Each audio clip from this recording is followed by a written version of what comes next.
Welcome to the new IT. The new IT, here we are again in the house. Brad, what's going on today? What's happening? The new IT. Where are we at? Yeah, I'm really excited about today's show. Today we're gonna tackle insurance tech, and we brought in a guest. Insurance tech. Yeah. Whoa. Right? Who knew? Is that going to be as exciting as I think it is? I think so. I don't know. I mean, I'm going to leave that to our guest. So no pressure, man. No pressure, worries. Justin. We're excited. Right? We brought on Justin. For you. We'd like to welcome Justin from Quotehound. I just want to kind of let him give a little bit of intro about himself. Let him talk about Quotehound, and then let us learn from him. Then we'll drill him. Yeah, exactly. Awesome. Yeah, tell us about the company and stuff. Yeah, well, first of all, I'm excited to be here. Appreciate the opportunity to share a little bit more about our story. So I'll start simple. A little background about myself is I'm a native East Coaster. So I grew up on the East Coast, skiing, sailing, doing everything outdoors possible. Post-graduation, I took a leap of faith and went to California, like so many else have, and landed in California for about 5 years at a really cool performance-based marketing organization. And that's how I got my exposure to the industry. And then if you fast forward almost 3 years back is where we founded Quotehound, and that's what I'm spending my day doing now. So I'm currently the president of Quotehound, and in a nutshell, Quotehound is a performance-based marketing company with a core focus in customer acquisition. So we strategically partner with companies ranging from mom and pop organizations all the way up to publicly traded companies to help provide performance-based marketing. And we're doing some pretty innovative stuff right now, and making everyone smile and seeing what we can do to prove who we are and how we can be impactful for other organizations. Yeah. So if I understand correctly, your verticals are more like the insurance companies. Is that correct, or help me understand that piece a little bit more?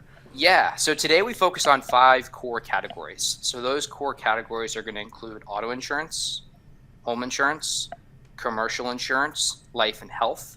And within some of those, we have subcategories. So if you talk about the life insurance space, we really focus on 2 main subset areas. So we're going to focus on final expense, term insurance. And when you talk about health insurance, we both serve the over 65, the Medicare, as well as the under 65. So I want to just jump right into it. Yeah. Then. I want to understand what is disruptive in the industry for what you guys are doing. Are you being disruptive? What is that secret sauce that is shaking things up a little? Yeah, a great question. So first and foremost, typically when you think of lead generation companies, you think of a black box, and in goes one way and out goes the other, and there's a lot of mystery behind that. So one of the things that we're trying to do here at Quotehound is demystify the black box. So what we're doing with our partners, whether they're the mom and pop or the publicly traded company, is help them understand what they're purchasing, help them understand the value that provides, but not just short-term value, understand the profitability of that consumer and how it can evolve their business over time.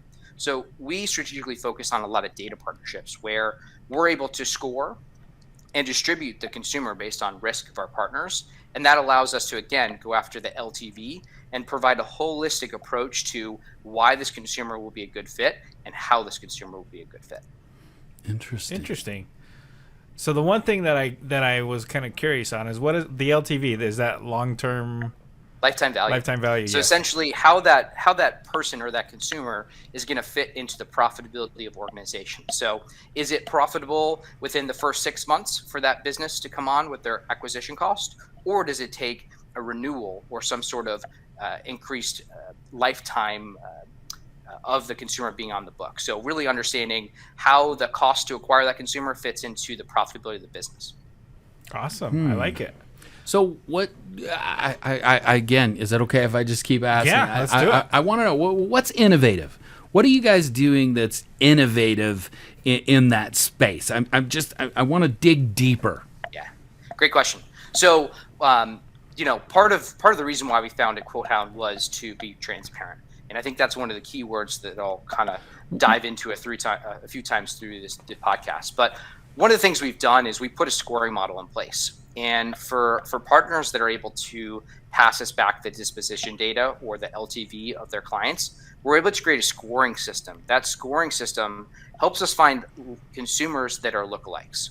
So for example, if they find a consumer that is highly profitable for their business, we're able to create a lookalike audience, a lookalike consumer. And as we sift through all the consumers that come through our flow on a daily basis, we're able to segment and pick and strategically deliver those consumers who are profitable for their business. So a part of our technology that we've built and we're continuously optimizing is finding the right consumer based on data sets and then delivering more of those consumers that are successful for our partners. Interesting. Wow. You got it figured out. Yeah, it sounds like they do. So, I mean, from my vantage point, I'm a little bit curious. How are you guys taking care of your technology? How big is your team? What sort of tech stack are you guys running? Let's unpack that a little bit more. We're lean and mean, which I love. So we're living the startup dream right now. Sleep is at a minimal, and brain power is going full force. I like to think my synapses are firing pretty much 24/7. You see kind of the board in the background. A lot of my squiggle writing it can be seen, but we're running a number of technologies, both leveraging internal technology that my team has built, and then we have a couple external partners. So, when you talk from a high level, AWS is powering a lot of our stuff. On top of our AWS, we're using S3 buckets. We're transforming data with Glue.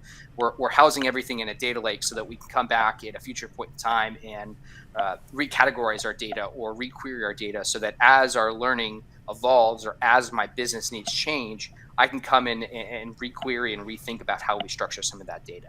So that's kind of some of the pieces we have here. We have team members all throughout the country, ranging from Texas to Ohio, Boston, and then a few team members here within the great state of Texas. And right now we're 8 strong with the hope that we'll be doubling our team in 2022. That is awesome. And are they is there a reason for them being all over the place, or is it just because those are the best people you could find, and so those are who you hired? Yeah. So we were founded July 3rd, 2019. And one of the things that was so important to me when we were founded was finding the right people, putting the right people in the right seat. So to me, I think finding the right person is more important than the zip code in which they're located. So we've been able to have some great introductions, some great referrals, and find some of those 8 team members. And that's more important to me. We believe in autonomy here. We believe in letting people run with their imagination, test, fail, test, and succeed. And to me, that means being open to letting people work where they need to work, not just putting everyone in a box and saying, hey, here's the zip code you're going to report to, and that's just your daily basis. And you were kind of doing that before COVID then, 2019. Yeah, I mean, we were running hard, July, and then... You're like, hey, you guys are late to the game, man. We've been doing that for a year. And the funny part is, in March, when everything changed, for better for worse, however you want to describe it, we had 2 team members start the day before everything closed down. Oh, so, wow. Talk about having to change gears quickly and say, hey, so great to meet you. We can't wait to jump on the Zoom for the foreseeable future because no one knows what the heck's going to happen. And luckily, those team members are still with us. They're just the right people, and they're driven by good morals, and it hasn't been an issue thus far. So it sounds like you have a good culture there. I mean, if they're still with you guys and still continuing to grow, what's the culture like there, and why do they want to continue to be with you? I mean, is it just the technology, or help me understand that? I think it's the ability to be innovative on your own and bring ideas down and know that your ideas are going to be listened to. And my philosophy is simple. I'm not a micromanager. I truly believe if someone has a good idea, let's test it. Let's put thought behind it, and let's use data to prove, hey, my hypothesis was X or my hypothesis was Y. And if successful, let's implement. So it's really not a top-down culture in that perspective. It's, hey, if you have a good idea, let's run with it. Let's see how you can make a meaningful impact. And at the end of the day, you can feel great knowing your idea has transformed our business for the better. That is sweet.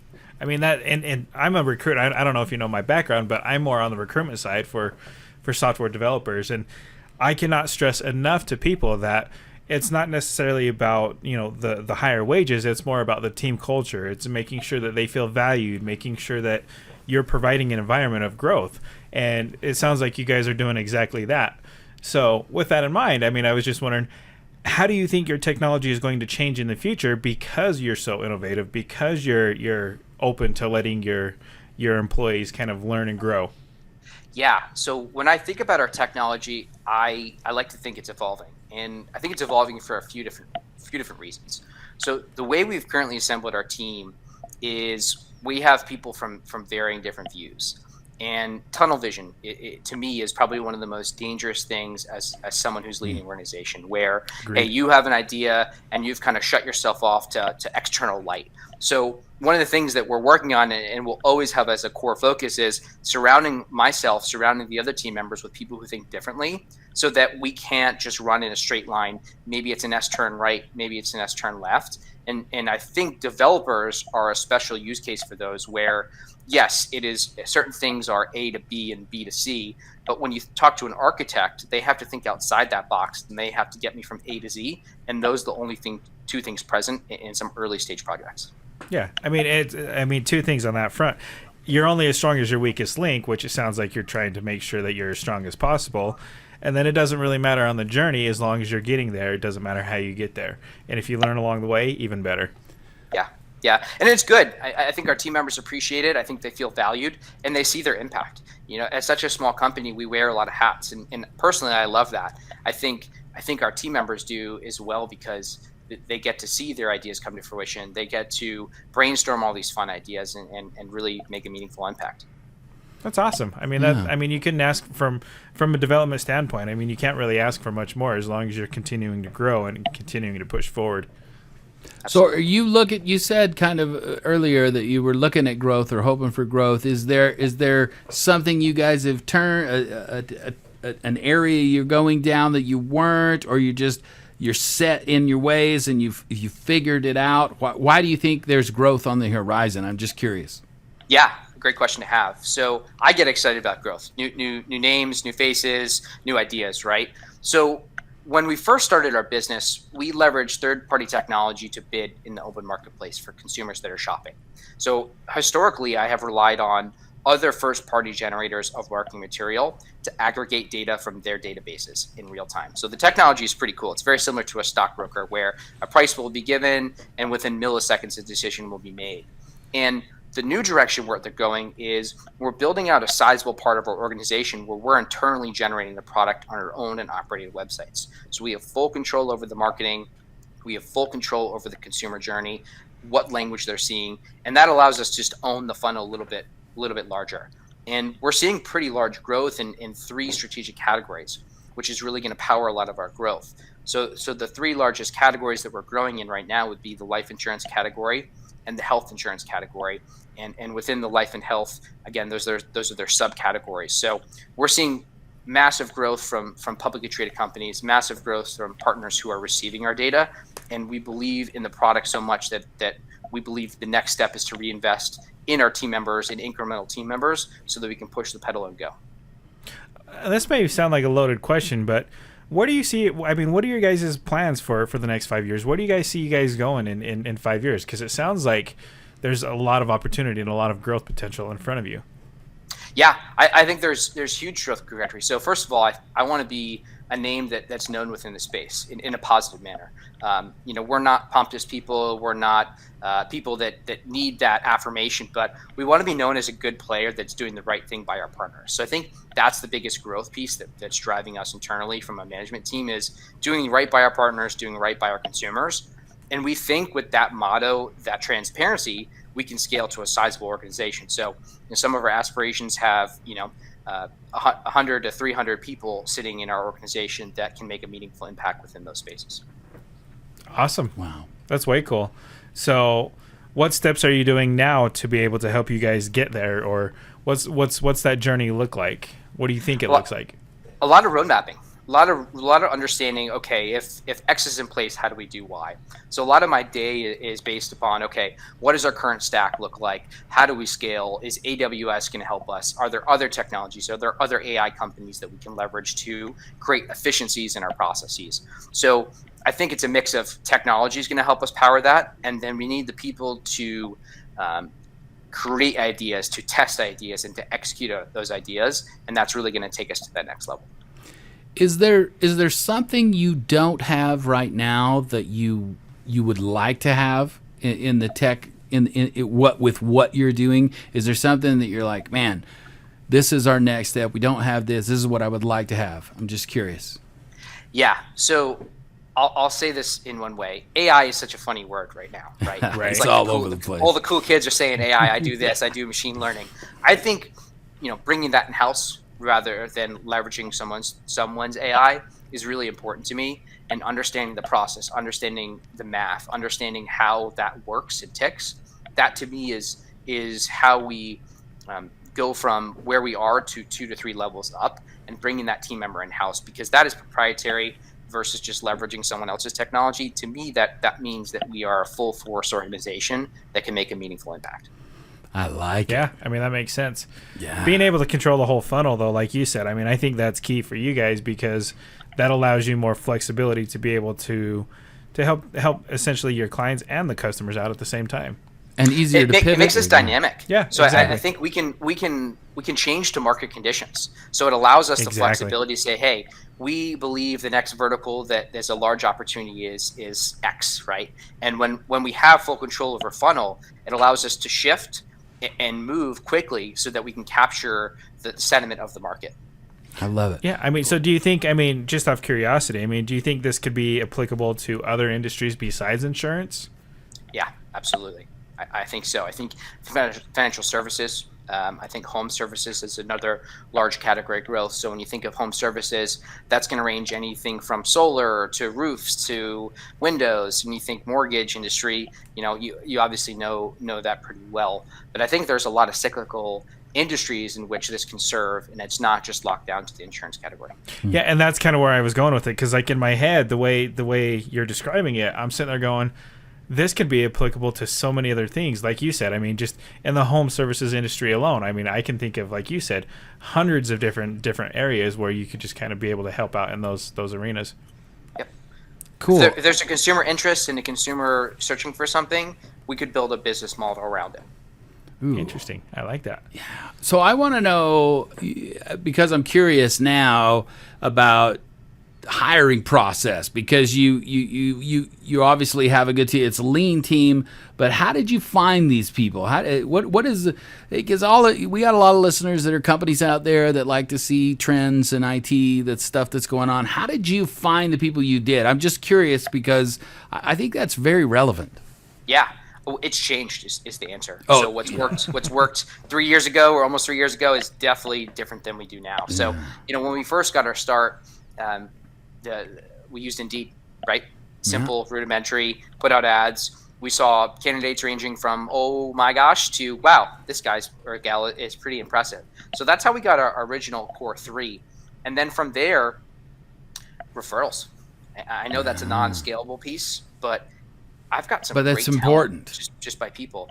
The last team member that came on board is someone I saw. They were searching on LinkedIn. They put out a message, and man, they since on board they've made such a meaningful impact. I think LinkedIn now is a very, very powerful tool. I'm almost 13,000 connections, and I don't post my social views. I don't post things like that. I try and connect the dots between someone looking for something and someone that has a need.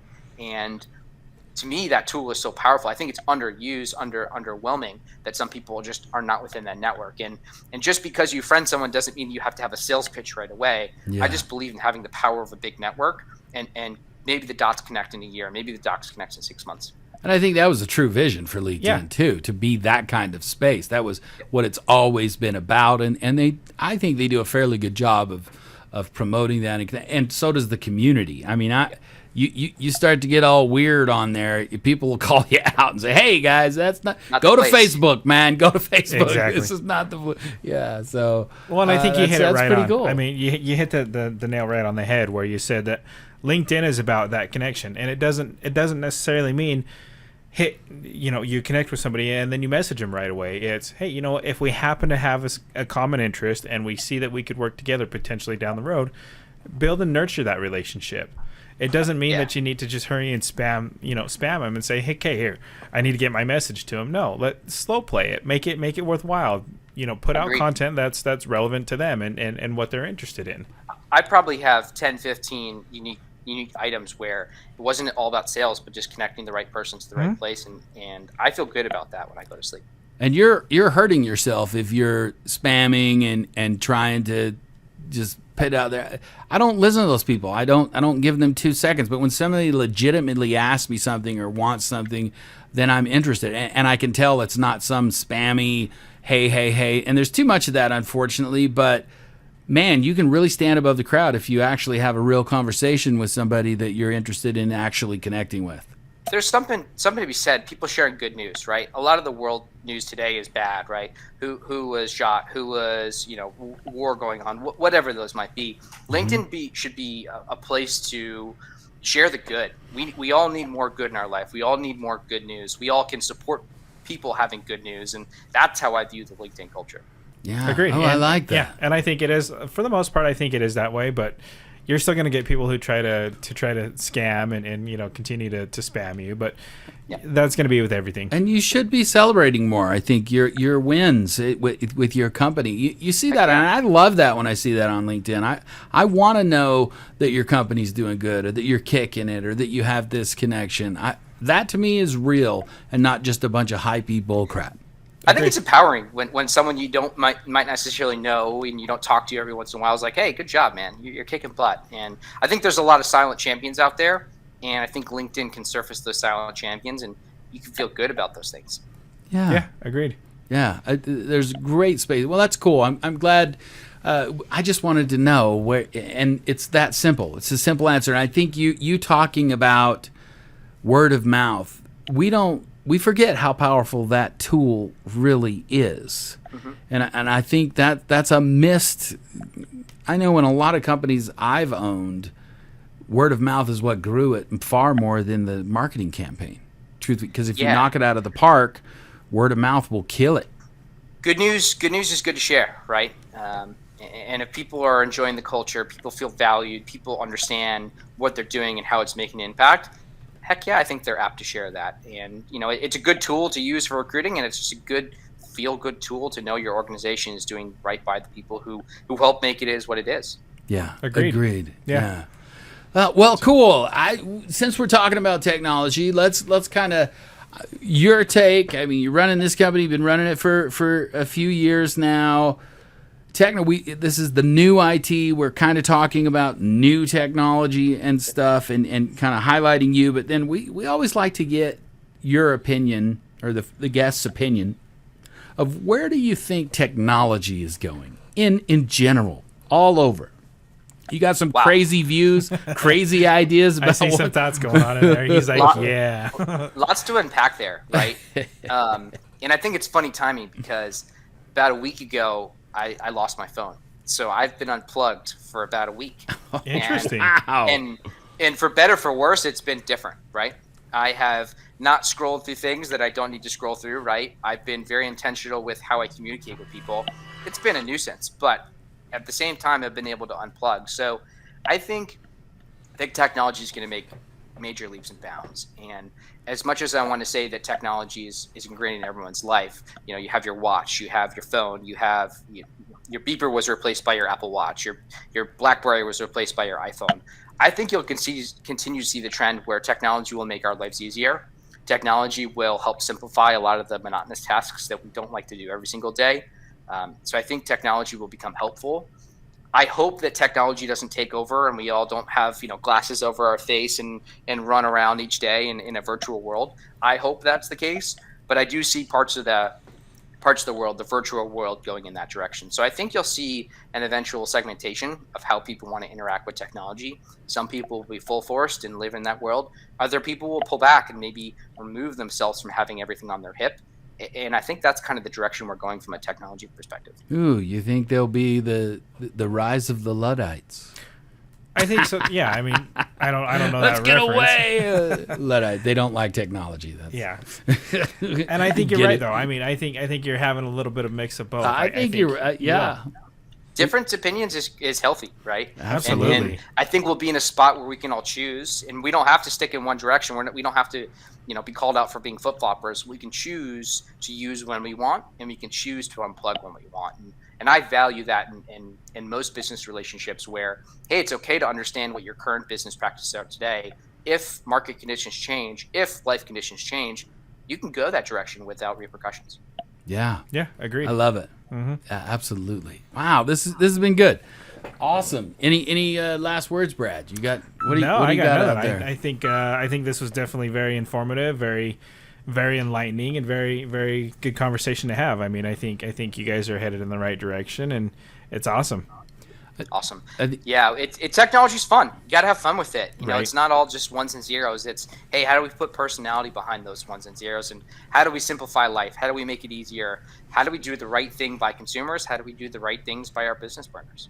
Yeah, they've said it. It's been said many times. How do you create a business? You find a problem and then you solve that problem. Agreed. That's how you find it. Yeah. Literally. Of course, it's got to be a problem that people don't want to have. Yeah. Some people solve problems for crap nobody cares about, and that's a hard Different sell. story. Different story for Yeah, different absolutely. podcasts, right? But I love it. I love that there's innovators out there. It's why we do the show, to talk to people that are kind of disrupting and shaking things up. And absolutely, that's what you're doing, Justin. So thank you for being on the show. Thank you so much for being here and talking with us. Yeah, I appreciate you sharing the story, and love to connect with anyone on LinkedIn or any of the other social media platforms. I think it's important for folks like you to highlight what people are doing in today's world. Absolutely. So Absolutely. how do people get a hold of you? Yeah, Quotehound.com. Check me out, Justin Marks, on LinkedIn, or look at the Quotehound platforms. We have a LinkedIn and a Facebook page. But reach out to us, book an appointment on our website. We'd love to hear from everyone. We take a consultative approach, so we'd love to understand what challenges you're running into from a marketing perspective, and put some feedback on how we believe we can solve some of those problems. Love it. Love it. That's it. Thank you, ladies and gentlemen. You have been listening to The New IT.